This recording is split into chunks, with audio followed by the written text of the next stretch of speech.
Dios, creador de los cielos y la tierra, cual podemos llamar Padre por la adopción, por la fe en tu Hijo Jesucristo.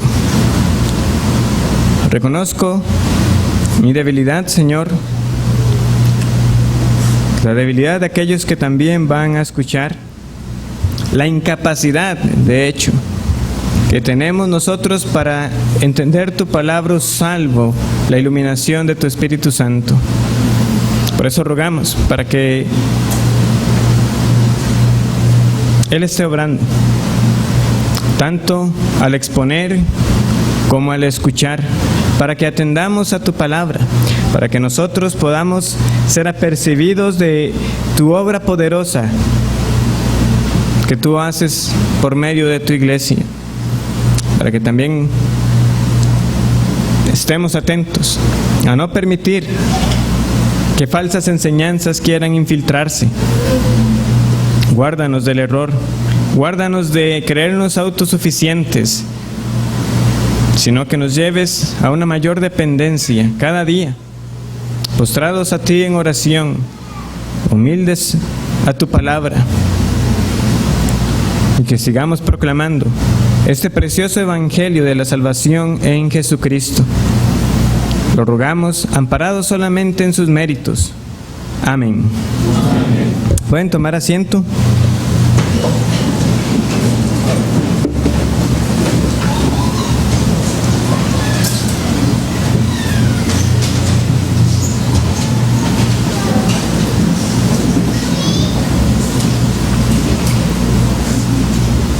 Yo los invito a buscar en sus Biblias Hechos capítulo 21.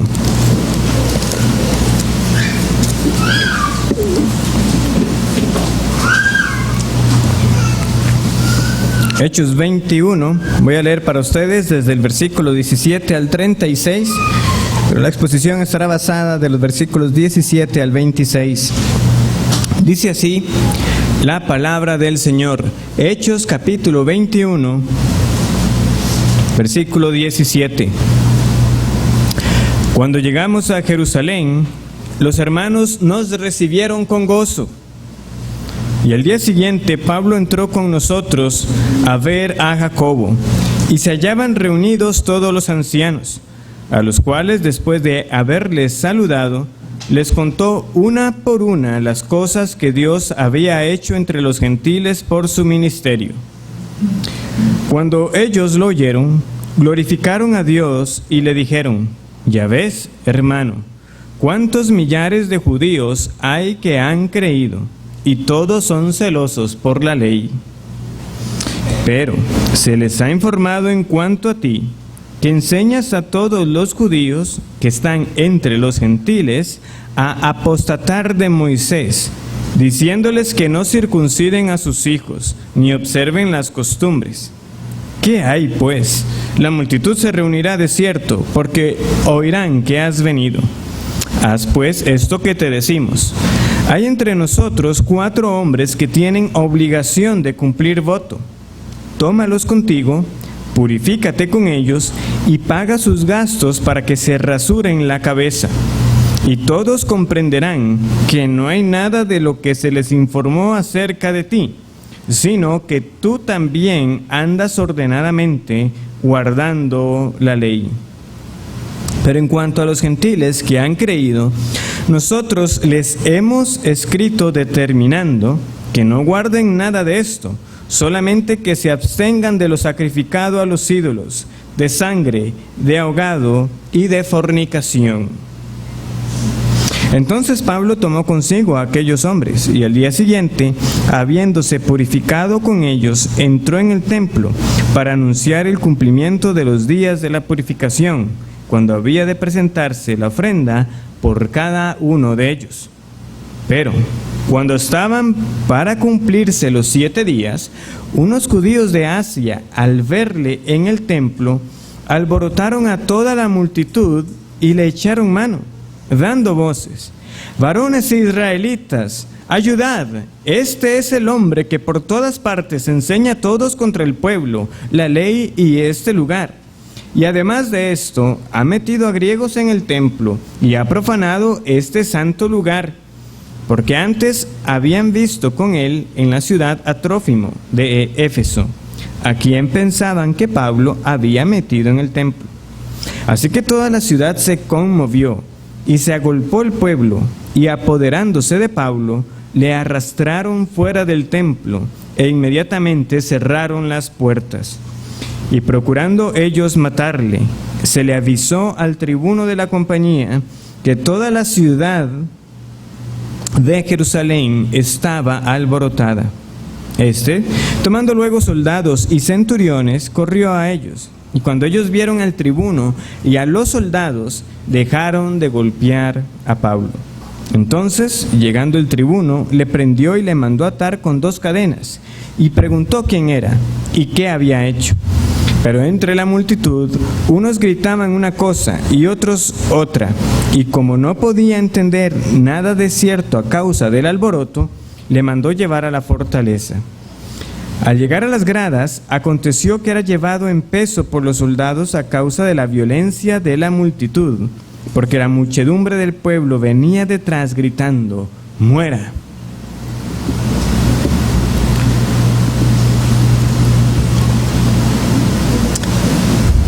Hoy, por la gracia del Señor, veo que hay varios que nos están visitando, algunos por primera vez o algunos después de un tiempo de no estar con nosotros. Entonces, sepan que nosotros estamos teniendo una exposición a lo largo del libro de los Hechos, una exposición que ya inició hace 3 años. Y hoy estamos en esta porción del capítulo 21. Y para ubicarlos en el contexto, si usted no está familiarizado con el relato de los Hechos, Pablo ha llegado finalmente a Jerusalén luego de su 3er viaje misionero. Nosotros, por el relato de los Hechos, tenemos que Pablo hizo 3 viajes misioneros, así es como comúnmente se les conoce. Al final de ese 3er viaje, él regresa a Jerusalén porque se había propuesto, o mejor dicho, el Espíritu Santo le había indicado a Pablo que le era necesario ir a Jerusalén. Y particularmente Pablo quería hacerlo antes de la fiesta de Pentecostés. Pablo no solamente estaba convencido de que el Espíritu Santo le quería en Jerusalén, Pablo además estaba convencido que le esperaban tribulaciones ahí. Ahora, Pablo no tenía los detalles, particularmente de qué era lo que le iba a ocurrir. Esos detalles se fueron revelando un poco más conforme él fue haciendo su viaje de regreso. Primeramente se encontró con unos discípulos en Tiro que también el Espíritu Santo les había revelado ese futuro de Pablo. Y ellos le dijeron a Pablo: Pablo, no vayas. Y la confirmación definitiva, podríamos llamarla de esa manera, fue cuando se presentó un hombre llamado Agabo, un profeta de Dios, quien le anunció que él iba a ser atado. Él tomó el cinto de Pablo y diría: así atarán al dueño de este cinto. Y eso es lo que hemos leído que está ocurriendo.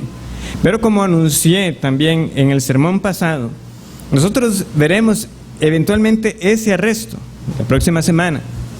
Y veremos cómo esa profecía en efecto se cumple tal y como Agabo lo anunció. Porque hemos advertido que algunos han querido tomar esa profecía de Agabo para hacerla ver como que fue una profecía inexacta y que por tanto da pie a un don muy extraño que no se conoce en las Escrituras, un don de profecía, pero que no era como el del Antiguo Testamento, de aquellos profetas que podían decir: así ha dicho Jehová. ¿Es así el caso? Bueno, eso lo veremos. Pero como yo les dije, aunque eso está presente y como pastor es mi deber advertir de aquellas enseñanzas que representan un peligro para nosotros y que debemos estar entonces atentos, tampoco eso debe dominar la interpretación del pasaje. Por eso es que no he saltado inmediatamente a eso fue lo que Agabo anunció y fue así como ocurrió. Porque hay más que eso. Por ejemplo, vimos entonces cómo con los hermanos de las iglesias y con los que acompañaban a Pablo, hubo una actitud diferente al saber cuál era la voluntad de Dios a la que hubo en Pablo cuando él mismo sabía lo que le esperaba. ¿Qué hicieron los demás? Los demás le pasaban diciendo a Pablo: Pablo, no vayas, y quebrantados y llorando. Realmente ellos estaban dolidos, ellos realmente amaban a Pablo y no quería que algo malo le ocurriera. Pero lo que debemos entender es que si eso era lo que la voluntad de Dios quería, nosotros no teníamos por qué persuadir a Pablo de algo diferente. Y digo nosotros porque hicimos esa aplicación. Si un hermano está convencido de estar haciendo la voluntad de Dios, ¿por qué deberíamos nosotros persuadirlo de algo contrario? Que el Señor nos dé a nosotros una convicción cada vez mayor que nos estamos conduciendo según su palabra, que estamos haciendo su voluntad, aunque eso represente nuestra propia vida. ¿Qué hacéis quebrantándome el corazón? Porque no solamente estoy dispuesto a ser atado, sino aún dar mi propia vida por el nombre del Señor Jesús. Eso es estar convencido de la voluntad de Dios. Hasta lo último, hasta dar mi vida. Una rendición total como hemos cantado. Pero antes de que lleguen esos momentos convulsos, antes de que lleguen esos momentos tormentosos en los cuales van a arrestar a Pablo en medio de esa confusión, y después de ahí veremos que iremos haciendo esa transición hacia la última sección de este libro, donde Pablo entonces estará defendiendo su causa ante reyes y ante autoridades. Hay como un pequeño oasis en este pasaje. Hay un momento para que él pueda contar una por una las cosas que Dios ha hecho por medio de él, predicando el Evangelio. Pero también el pasaje nos muestra que un peligro que uno hubiera dicho que ya estaba eliminado, realmente seguía presente. El asunto de los judaizantes y aquellos que hacían necesarios ciertos ritos, en especial la circuncisión, como necesarios para la salvación. Entonces veremos esta mañana dos cosas muy sencillas: lo que Dios ha hecho y la persistencia de los enemigos. Primero quiero que meditemos en lo que Dios ha hecho en la iglesia. Versículo 17. Cuando llegamos a Jerusalén, los hermanos nos recibieron con gozo. Y al día siguiente Pablo entró con nosotros a ver a Jacobo, y se hallaban reunidos todos los ancianos, a los cuales después de haberles saludado, les contó una por una las cosas que Dios había hecho entre los gentiles por su ministerio. Cuando ellos lo oyeron, glorificaron a Dios y le dijeron: ya ves, hermano, cuántos millares de judíos hay que han creído, y todos son celosos por la ley.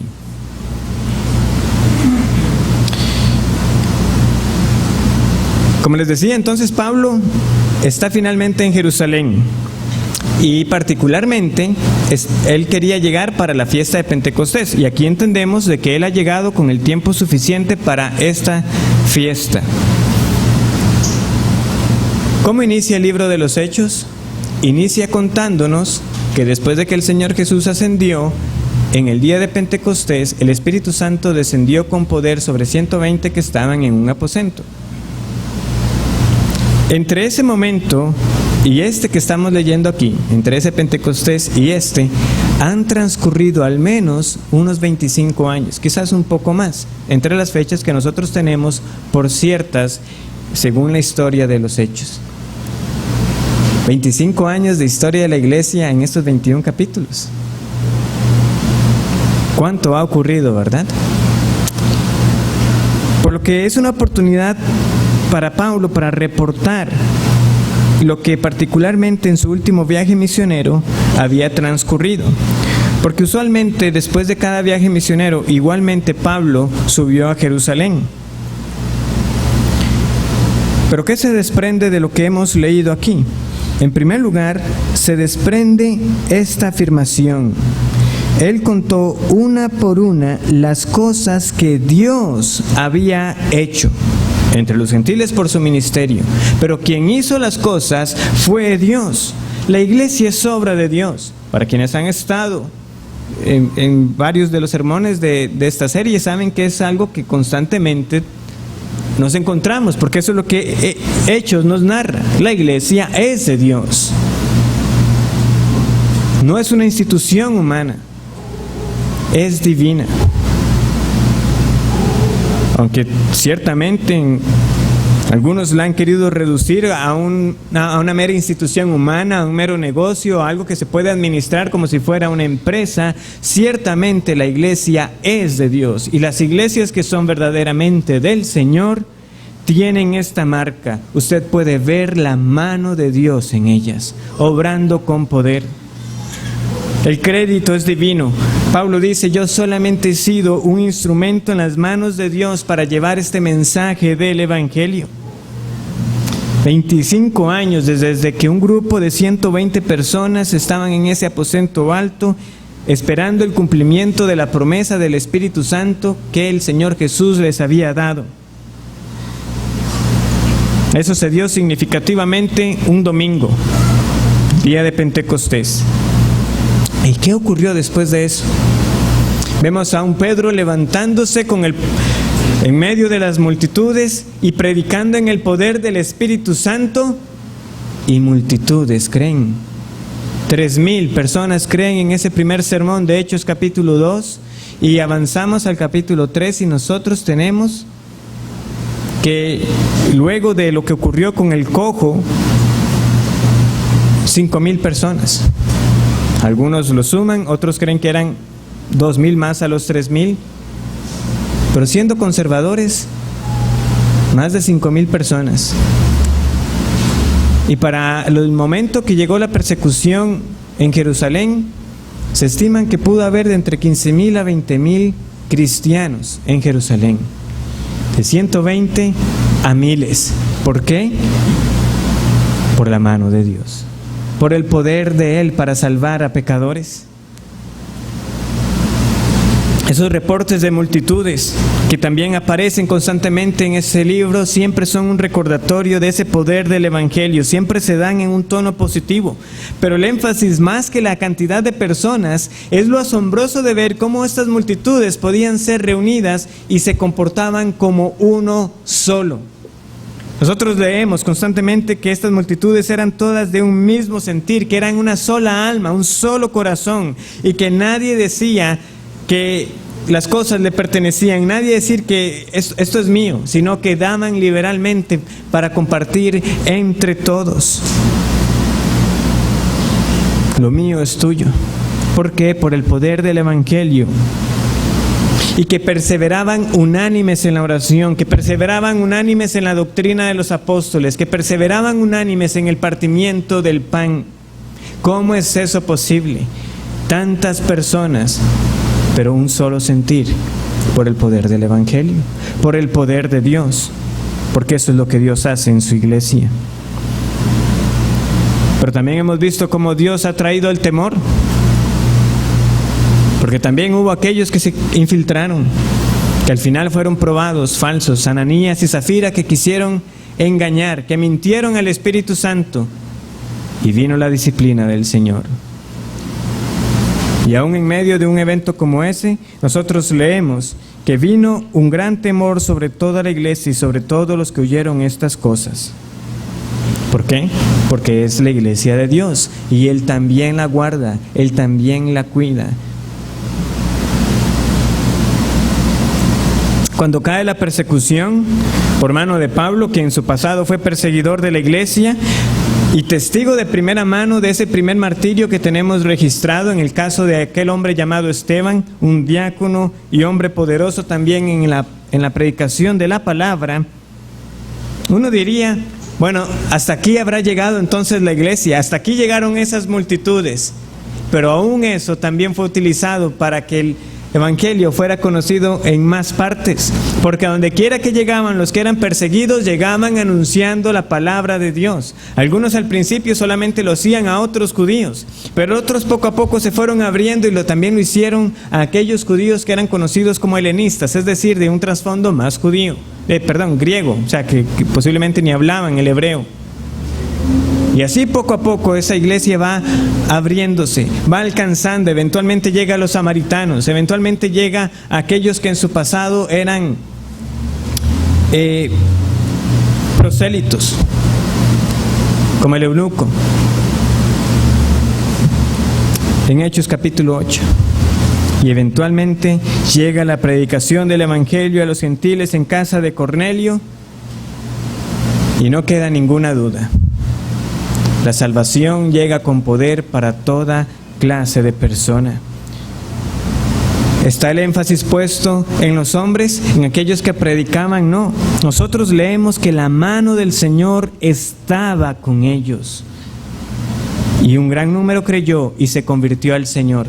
¿Por qué un gran número creía? Porque un gran número atendía la predicación por la mano del Señor. O como más explícitamente vimos en el caso de Lidia, la vendedora de púrpura en Hechos 16, el Señor abrió su corazón para que estuviese atenta a las palabras que salían de boca de Pablo. ¿Quién hace todas estas cosas? Las hace Dios. Y solamente estoy siendo general, pero Pablo tomó para hacerlo con detalle, una por una. Porque son muchas las cosas que Dios hace para mostrar su poder en la iglesia. Como vimos la semana pasada, aún en medio de esa ruta que Pablo estaba haciendo para regresar a Jerusalén, varias zonas se nos mencionaron. Y hay algunas que nosotros sabemos que Pablo no estuvo ahí, como en Tolemaida. Y aún en Tolemaida encontraron discípulos. ¿Por qué? Porque el Evangelio seguía llegando a todo lugar y no dependía de un solo hombre. Porque de nuevo, a donde quiera que llegaban, los verdaderos creyentes llegaban anunciando a las personas el arrepentimiento y perdón de pecados. Y se gozaban de encontrarse con otros hermanos. Ciertamente, ese hombre llamado Gamaliel, doctor de la ley y fariseo, estuvo en lo correcto cuando le dijo a los demás: tengan cuidado con lo que van a hacer. ¿Qué es lo que leemos nosotros en Hechos capítulo 5, versículo 38 y 39? Leemos esto. Hechos 5, 38 y 39.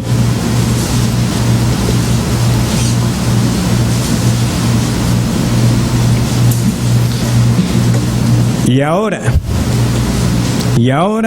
os digo, apartaos de estos hombres y dejadlos, porque si este consejo o esta obra es de los hombres, se desvanecerá, mas si es de Dios, no la podréis destruir. No seáis tal vez hallados luchando contra Dios.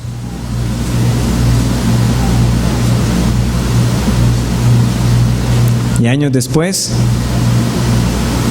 ¿fue esta obra destruida? No, porque no era de manos de hombres, era de Dios.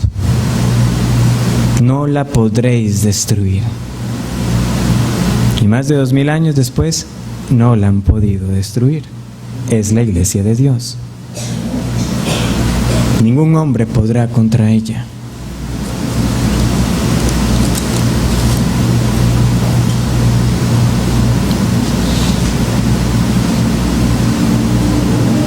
Aunque en ocasiones leemos que por manos de los apóstoles se hacían milagros, estos siempre son atribuidos al Espíritu Santo, a la mano del Señor.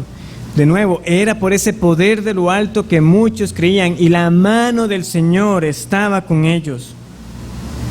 Y la mano del Señor estaba con ellos. La razón por la cual cojos anduvieron, por la cual Dorcas y Eutico fueron resucitados, y en momentos específicos, judíos, samaritanos y gentiles recibieron de manera visible el Espíritu Santo, fue para demostrar que de principio a fin, quien añadía a la iglesia a los que habían de ser salvos era el Dios Trino.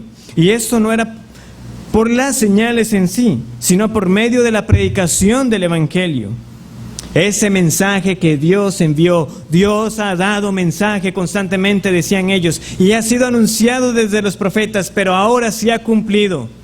El Hijo de Dios se hizo carne, Él envió a su Hijo Jesucristo, habitó entre nosotros, hizo bienes, sanó a los enfermos.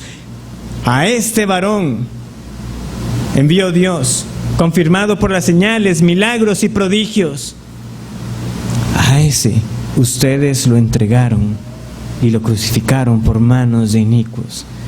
Pero no termina ahí. Dios le levantó, Dios le resucitó con poder al tercer día para mostrar su victoria sobre la muerte y sobre el pecado.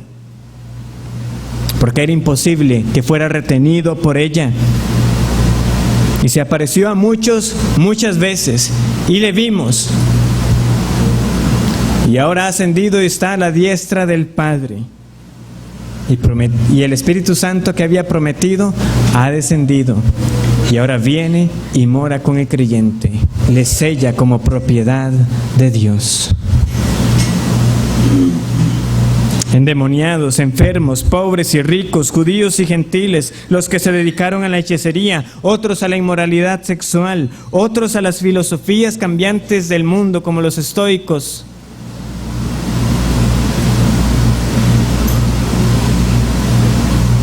Todos ellos, de entre ellos,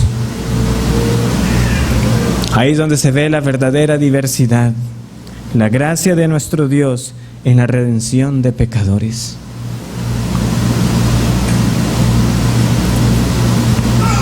Como les decía, Pablo, lo más seguro regresó después de cada viaje misionero a Jerusalén. En Hechos 18:22, brevemente se nos dice que habiendo arribado a Cesarea, subió para saludar a la iglesia y luego descendió a Antioquía. Esta iglesia se entiende que es la iglesia de Jerusalén, por lo cual muy probablemente en ese viaje él tuvo que haber contado lo que pasó en el segundo viaje misionero. Por lo que en esta ocasión, ese una por una tuvo más énfasis en su tercer viaje misionero, donde la obra más destacada que se dio en Éfeso. Pablo les habrá contado de cómo se encontró con aquellos discípulos de Juan el Bautista, que no conocían cuál era ahora la obra del Espíritu Santo.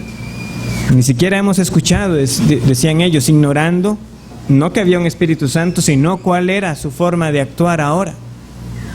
Cómo enseñó en la escuela de Tirano, cómo constituyó ancianos y cómo Dios vindicó su propia causa sin ellos mover un solo dedo, cuando Demetrio y ese gremio trataron de oponerse a la iglesia. Vean, nosotros no hicimos nada. Las mismas autoridades hicieron nula la causa de Demetrio.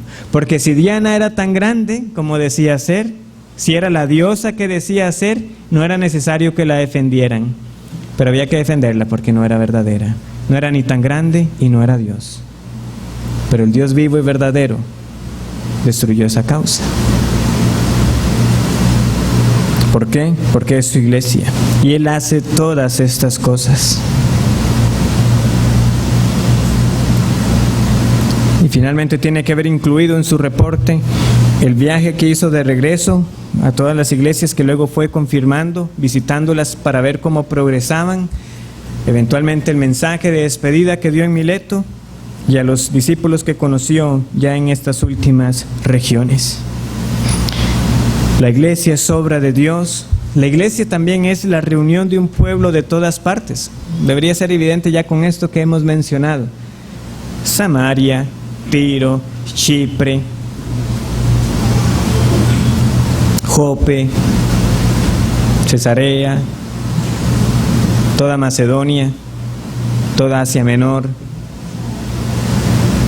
El Evangelio avanzando sin que nadie se le pueda oponer y consecuentemente reuniendo a muchas personas de muchas clases. A veces habían mujeres adineradas, a veces muchos eran solamente pobres, otros eran prosélitos, otros eran judíos que sí les fue dado el creer cuando Pablo llegaba a las sinagogas. Algunas eran viudas, algunos eran jóvenes. Pero un solo pueblo. Como Pablo lo dice, versículo 19, les contó una por una las cosas que Dios había hecho entre los gentiles por su ministerio. De manera particular, Pablo se centró en lo hecho entre los gentiles. Pero no termina ahí. Jacobo también tiene algo que reportar. Cuando ellos lo oyeron, glorificaron a Dios y le dijeron: ya ves, hermano, cuántos millares de judíos hay que han creído.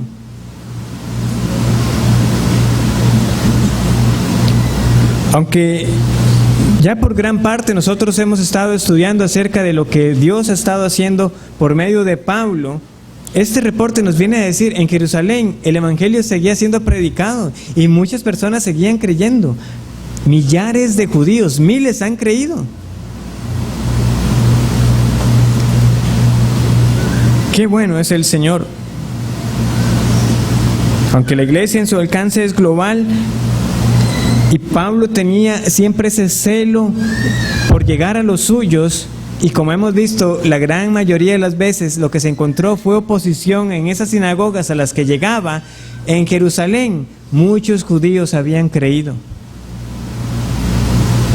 Pablo, quizás usted no le ha ido bien en las sinagogas en las que ha estado, pero sepa que aquí miles de judíos han sido rescatados. Es el poder del Señor. Esa es la salvación. Cristo derribó esa pared intermedia de separación y de dos pueblos hizo uno solo. Ya no hay más judío, ya no hay más gentil.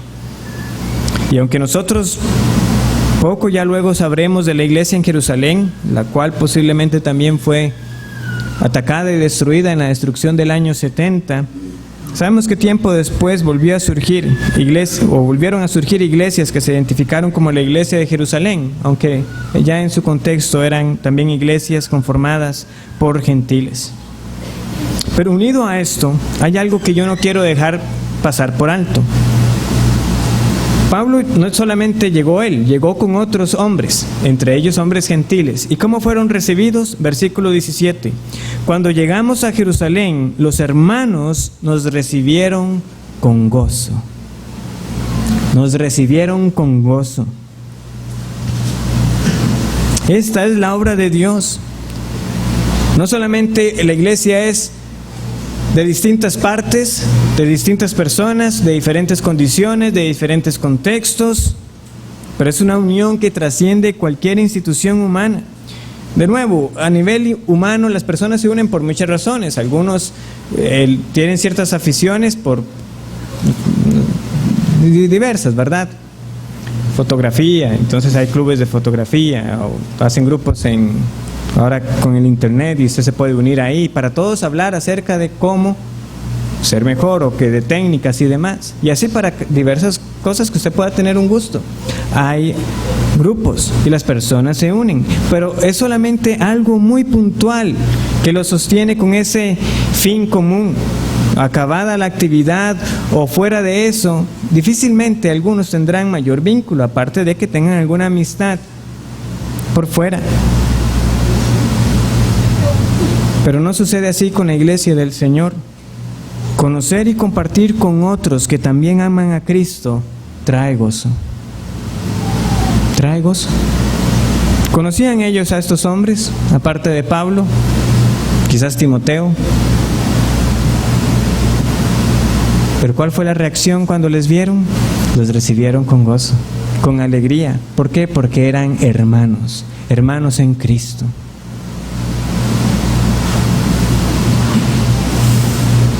Es un gozo que es fruto del Espíritu Santo, un gozo que muchos de aquí han tenido la oportunidad de conocer y que todo creyente en sí debería conocer, ya sea porque ha podido hospedar a algún hermano que viene de otra iglesia, de otro país, o cuando ellos nos visitan acá, o cuando nos alegramos cuando escuchamos lo que Dios está haciendo en otra iglesia, nos llegan las noticias, hermanos, sepan que en tal iglesia nos han comunicado esto y nosotros nos gozamos viendo la obra de Dios. Trae gozo para el Hijo de Dios saber lo que Dios hace con otros que son sus hermanos, que juntos invocan al mismo Señor y Salvador. Otros que han tenido la oportunidad de viajar y conocer a otras iglesias, incluso algunas por las cuales oramos, también saben lo hermoso que es comprobar esa comunión, llegar a otra iglesia y sentirse en casa, sentirse amado. ¿Por qué? Porque somos hermanos. Nosotros nos identificamos con Bernabé. Vamos a Hechos capítulo 11. Cada vez que tenemos la oportunidad, ya sea por noticia o por estar ahí con otra iglesia que también es una iglesia de Cristo. Hechos 11:23.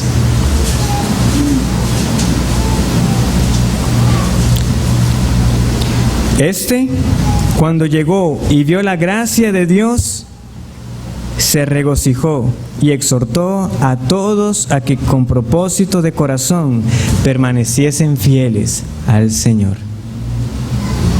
Eso es lo que ocurre. Usted llega y ve la obra del Señor, ve el gozo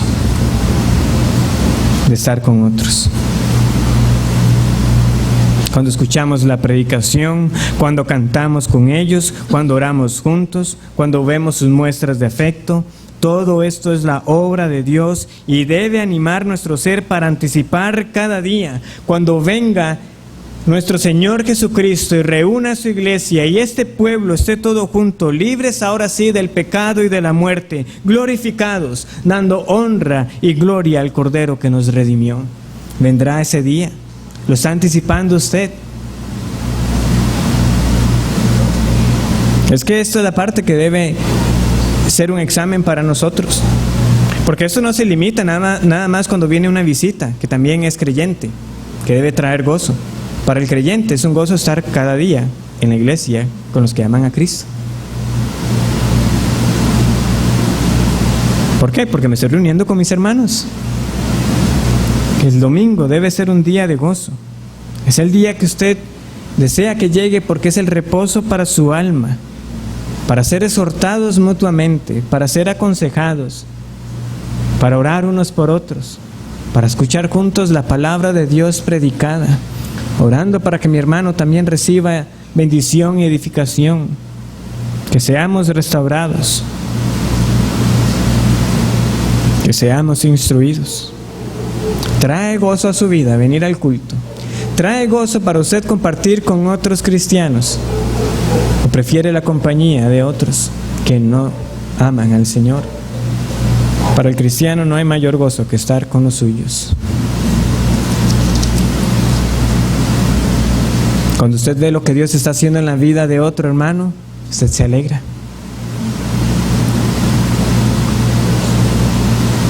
Se ensancha su corazón de alegría.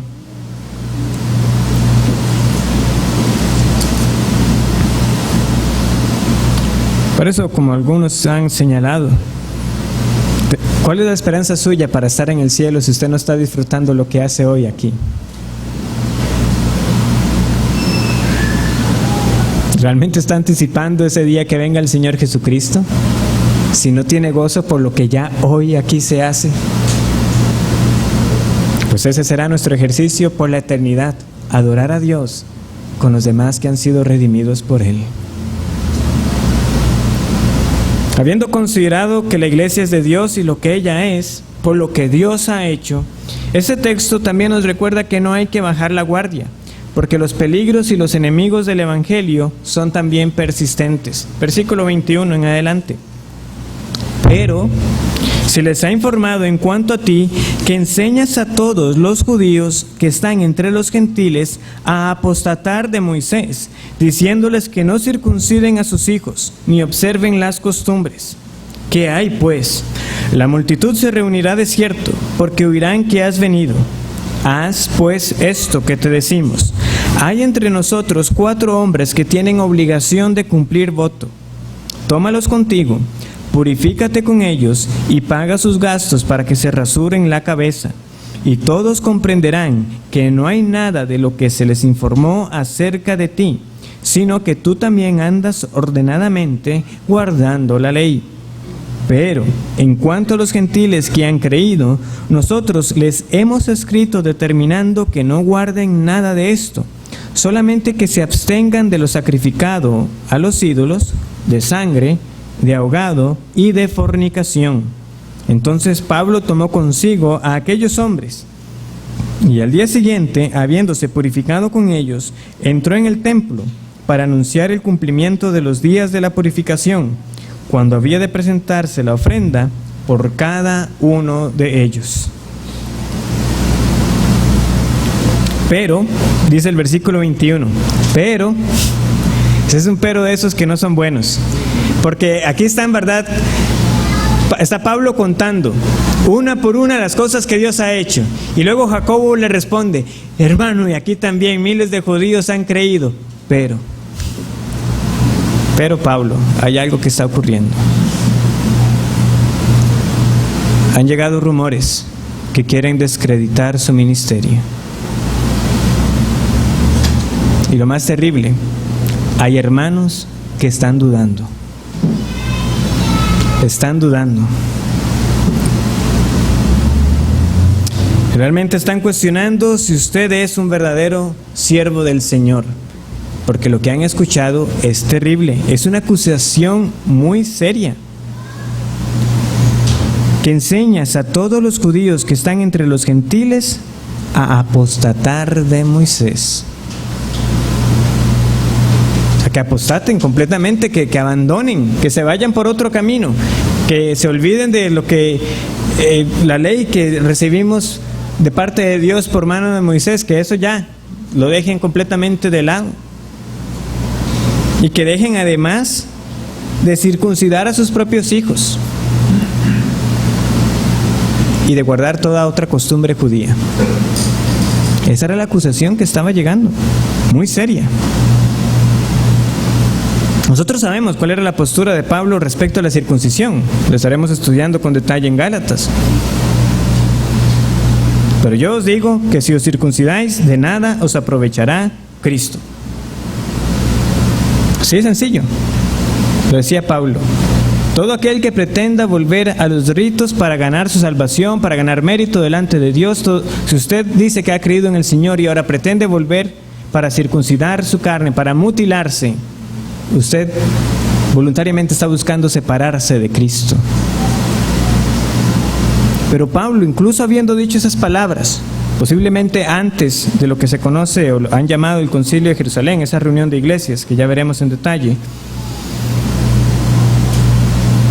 aún habiendo él escrito estas palabras, inspirado por el Espíritu Santo, y aún después del consejo que hubo entre las iglesias, donde no se iba a demandar a los gentiles la circuncisión, Pablo ha dado ejemplo de que él no iba contra las conciencias de aquellos que tenían el trasfondo judío, porque apenas termina esa reunión en Hechos capítulo 16, ¿qué ocurre? Pablo toma a Timoteo y lo circuncida. Y lo circuncida para que esto no sea un obstáculo para la predicación del Evangelio ante los judíos. Respecto de que Pablo haya prohibido a los que eran de un origen judío circuncidar a sus hijos, no hay ni siquiera evidencia alguna de que Pablo hubiera enseñado tal cosa, y mucho menos de las costumbres. Ellos estaban enseñando a otros lo que ya había sido el acuerdo de los hermanos, que Santiago nos ha recordado en el versículo 25.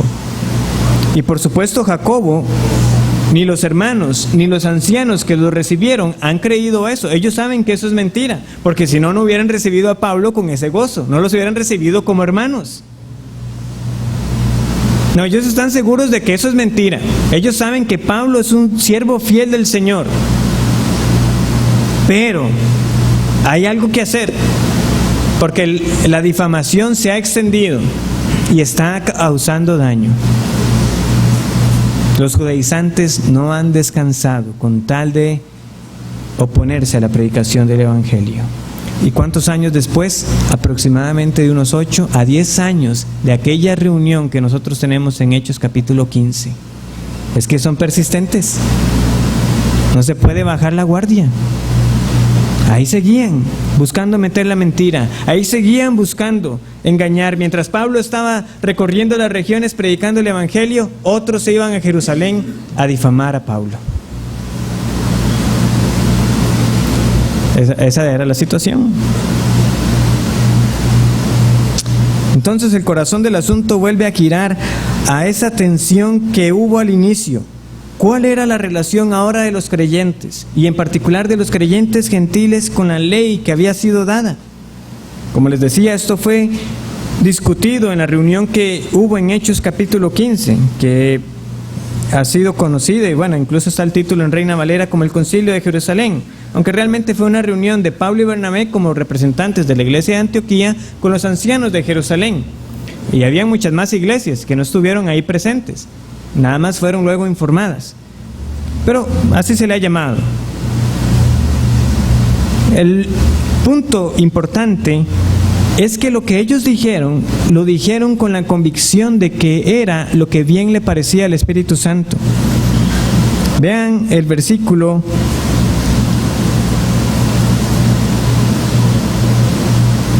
A partir del versículo 19. Por lo cual yo juzgo que no se inquiete a los gentiles que se convierten a Dios, sino que se les escriba que se aparten de las contaminaciones de los ídolos, de fornicación, de ahogado y de sangre. Porque Moisés desde tiempos antiguos tiene en cada ciudad quien lo predique en las sinagogas, donde es leído cada día de reposo. Entonces pareció bien a los apóstoles y a los ancianos con toda la iglesia elegir de entre ellos varones y enviarlos a Antioquía con Pablo y Bernabé, a Judas, que tenía por sobrenombre Barsabás, y a Silas, varones principales entre los hermanos, y escribir por conducto de ellos, los apóstoles y los ancianos y los hermanos, a los hermanos de entre los gentiles que están en Antioquía, en Siria y en Cilicia, salud. Por cuanto hemos oído que algunos que han salido de nosotros, a los cuales no dimos orden, os han inquietado con palabras, perturbando vuestras almas, mandando circuncidaros y guardar la ley, nos ha parecido bien, habiendo llegado a un acuerdo, elegir varones y enviarlos a vosotros con nuestros amados Bernabé y Pablo. Versículo 28. Porque ha parecido bien al Espíritu Santo y a nosotros no imponeros ninguna carga más que estas cosas necesarias. No era solamente de ellos, le ha parecido bien al Espíritu Santo. Y Santiago o Jacobo lo vuelve a recordar aquí en el versículo 25 del capítulo 21. A los gentiles, Pablo, 10 años después, nosotros seguimos con el mismo acuerdo que se tomó en aquella ocasión. Eso no ha cambiado. A los gentiles les hemos pedido que se abstengan de lo sacrificado a los ídolos, de sangre, de ahogado y de fornicación. Brevemente, ¿qué era cada una de estas cosas? Bueno, las 3 primeras tienen que ver con asuntos de comida y la cuarta tiene que ver con un asunto de inmoralidad sexual. Lo sacrificado a los ídolos era aquella carne que era ofrecida por medio de los cultos paganos a los dioses falsos. Muchas de ellas involucraban sacrificios animales y esa carne luego era repartida. Y a veces usted la podía recibir y no sabía cuál era su origen. Por eso luego Pablo también escribirá. O sea, lo que le pongan delante de la mesa usted lo come. Pero si usted sabe que eso ha sido ofrecido a un ídolo, lo mejor es que se abstenga. Entonces eso era muy habitual y esa era la instrucción para los gentiles.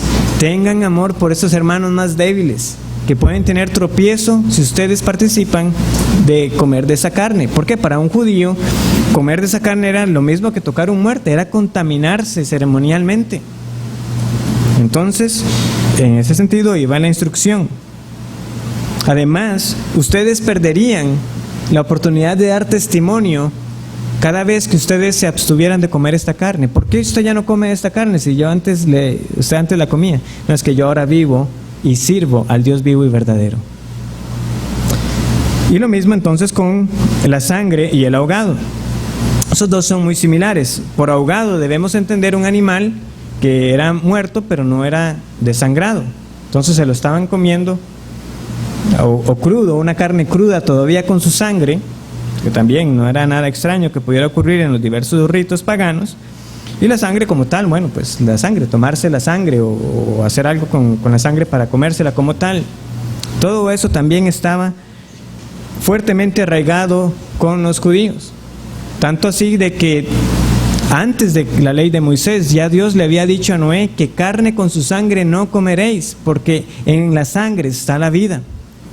Pero de nuevo, más que la prohibición de comer carne y sangre, era el hecho más como de comérselo crudo, como nosotros vimos en el incidente, o como leemos del incidente que tuvo Saúl durante su reinado, ¿verdad? Que él neciamente le dijo al pueblo que no comiera, luego estaban todos con hambre, estaban desfalleciendo, cuando llega el botín, tienen vacas, tienen ovejas, y ¿qué hicieron ellos? Degollaron, pero empezaron ahí mismo a comerlo. Es ahogado y sangre.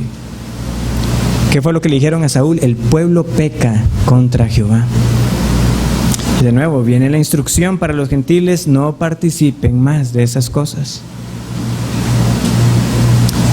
Y por último tenemos la fornicación, es el término porneia, toda clase de inmoralidad sexual. No debemos limitarlo a la fornicación en sí o al acto del adulterio, sino que hay que recordar también que estas religiones paganas tenían muchas de ellas orgías y toda clase de inmoralidad que se daba supuestamente en honor a esos dioses. Eso es claro, que no debían participar de estas cosas. Pero yo creo que también se extiende aún un poco más.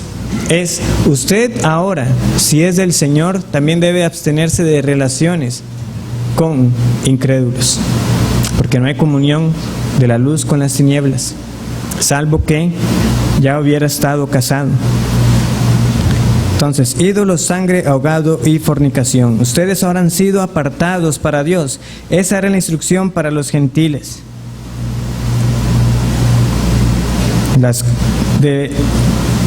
El alimento, muchas de ellas caerán en un ambiente de la libertad cristiana, porque el mismo Pedro luego también será instruido de que él no tenía que llamar inmundo, ¿verdad?, a los animales, a lo que Dios había hecho. Y luego Pedro va a comer con los mismos cristianos gentiles. Ya no había en su conciencia algo al respecto de comer, de lo que se ponía delante de la mesa con otros hermanos en el Señor. Luego, obviamente, el pecado se mostró en él cuando cedió ante la presión de los judaizantes y ya luego ya no quería comer con los gentiles. Pero el punto es, aún los judíos, los creyentes que eran de origen judío, podían comer. Solamente que el usual era que no lo hicieran. ¿Por qué? Porque así habían sido criados. Eso no iba a ser su práctica. Pero respecto a la fornicación, es claro que tanto Pedro como Pablo y el resto de las cartas del Nuevo Testamento son bien claras. Baste ya el tiempo para haber hecho lo que agradaba a los gentiles. Borracheras, orgías y toda clase de inmoralidad, sino que cada uno sepa tener su propia esposa en santidad. Eso sí es muy claro en el resto de la palabra de Dios. ¿Pero qué con los judíos? ¿Pero qué con los judíos y la ley? Ese es el punto que ahora está dándose aquí. Pablo está diciendo que usted enseña que apostaten de Moisés y que ya no guarden ninguna de las costumbres. Entonces Jacobo tiene una decisión prudente. Lo más sencillo es que usted participe con estos 4 hombres que están aquí, que deben pagar su voto, y usted al pagar el gasto de ellos, va a ser evidente para los demás que usted no tiene nada contra la ley de Moisés, que usted no está enseñando contra ella. Recordemos que el mismo Pablo no solamente llegó a circuncidar a Timoteo, sino que él también llegó a hacer un voto, ¿recuerdan? Y que él mismo se llegó a rapar su cabeza. Es que estaba tan arraigado.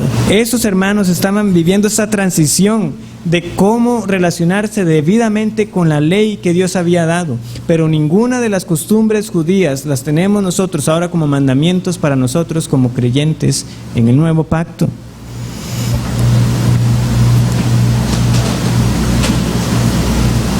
Este era el asunto.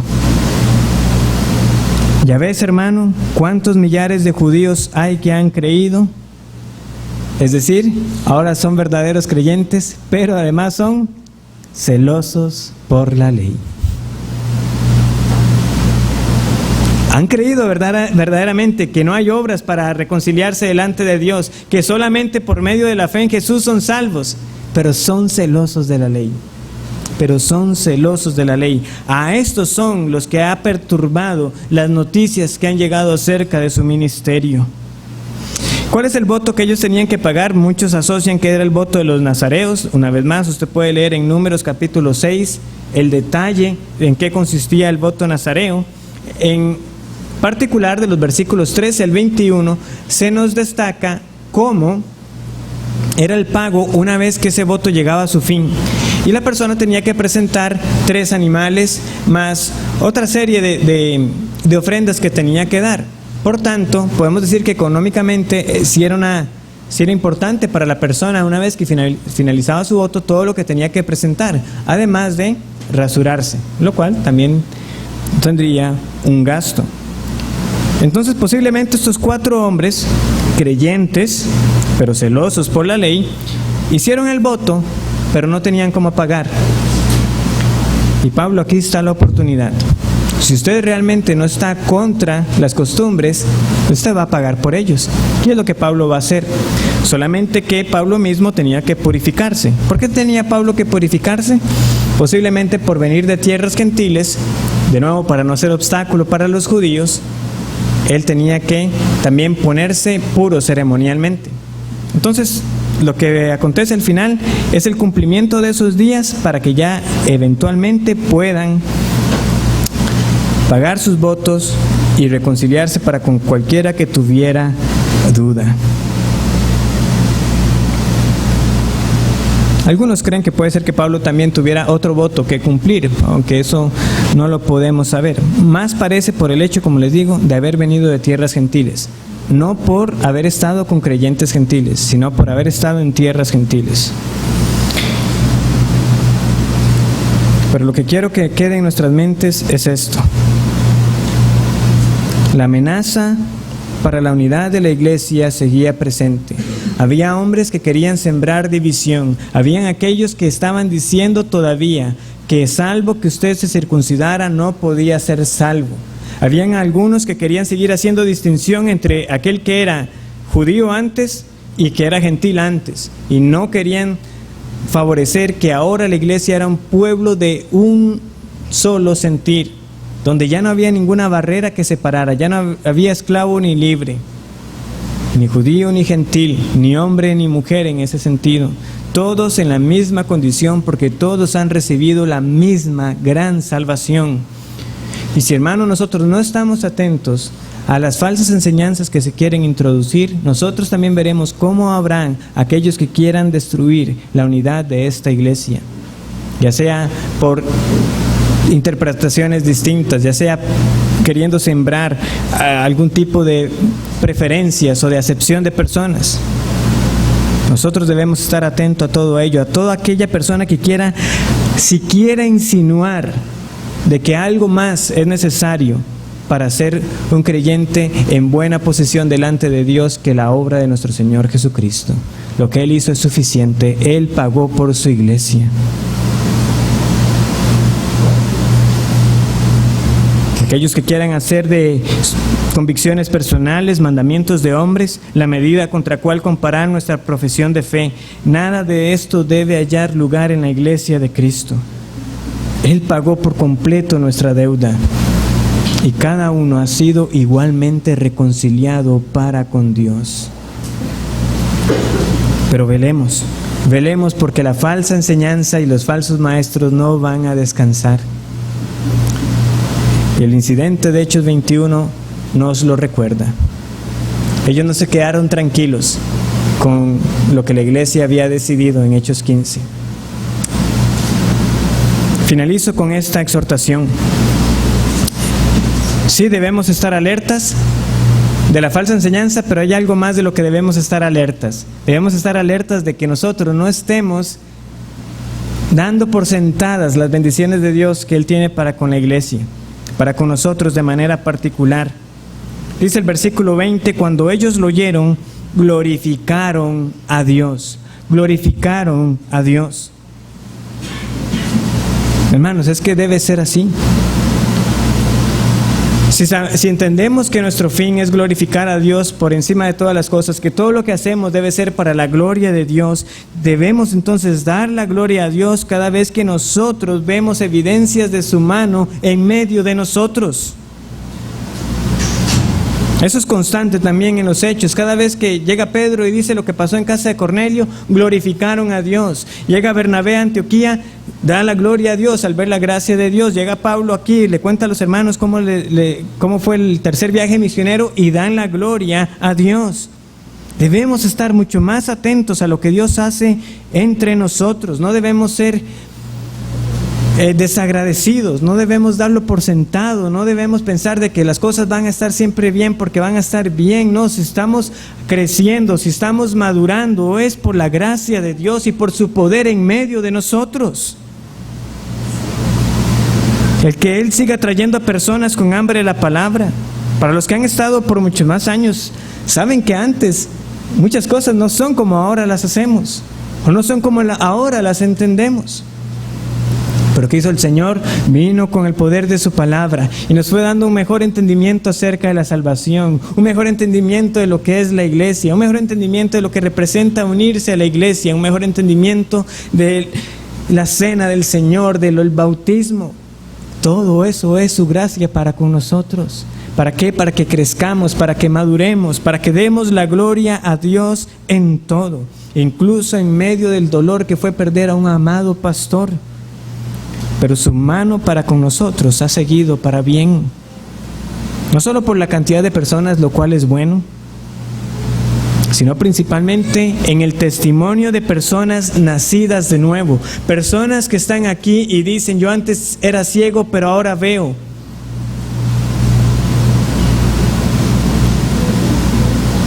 Antes era esclavo del pecado, pero soy libre ahora de sus cadenas.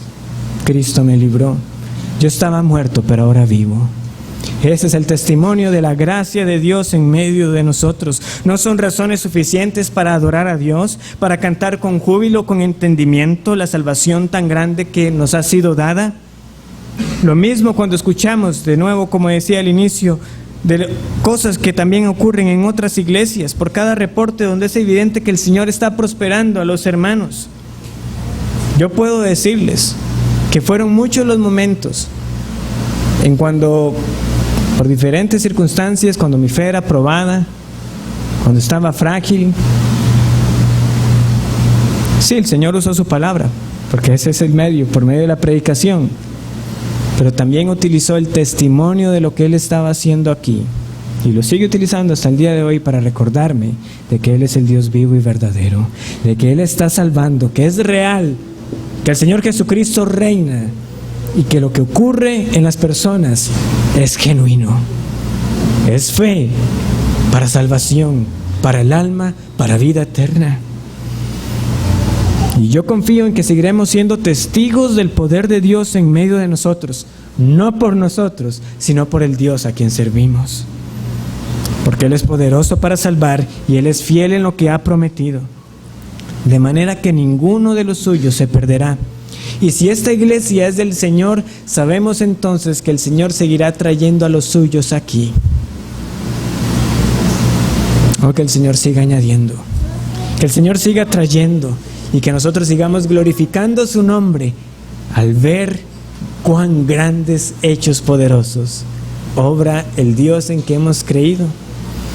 Si usted no conoce el gozo de la salvación, si usted no sabe lo que es alegrarse por pertenecer a esta iglesia, por ver lo que Dios hace aquí, si usted no sabe lo que es el gozo de tener comunión con otros hermanos, aprecie esta confrontación hecha con amor y reconozca que la falta de gozo, que la falta de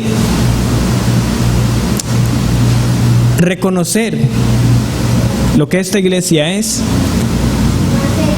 porque todavía no le ha sido dada la salvación, porque aún no tiene el gozo que viene como fruto del Espíritu Santo. Y pida a Dios para que Él venga con este mismo poder que resucitó a Jesús de los muertos y le salve, y pueda conocer entonces cuán grande es este Dios y cuán grande es Jesucristo. Oremos.